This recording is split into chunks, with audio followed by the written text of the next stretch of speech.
Okay, here we have a mechanics vectors question. You're given two forces, one's just got this unknown value of p in it, which is actually going to be a scalar multiple of the vector. So we can actually think of F2 as being p lots of I plus 2j. I've really literally just factorised the p out of this. You could then think of this, if you want, as that. So p lots of the vector 1, 2. And if you draw that, you get something like this. And we should have an arrow on that really pointing in the upwards direction. And we're asked for the angle between that and j. Well, if we draw j on there as well, j I've drawn here, j points vertically upwards. So the angle between those two is this little angle in here, which by alternate angles is this angle here, and therefore it's very obvious that tan of this angle must be 1 over 2, opposite over adjacent. Gives us theta is 26.6 degrees.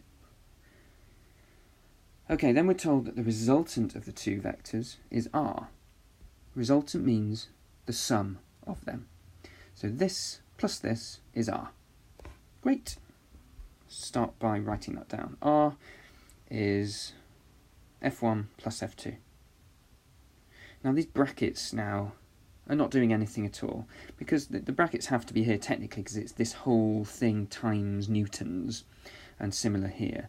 I don't need them if I'm just operating on the sum of the two expressions, so I'm going to ignore those brackets, just get rid of them. Now I'm going to simplify this by gathering together the i's. Should have underlined my i's and j's really, but I've got one lot of I there and p lots of I here, and negative 3 lots of j here, and plus 2p lots of j here.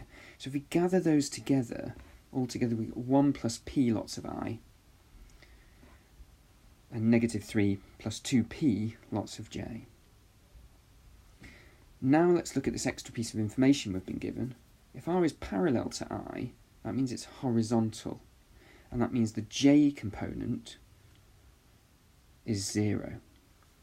So this thing here is 0. Minus 3 plus 2p is 0, and that gives us p is 3 over 2.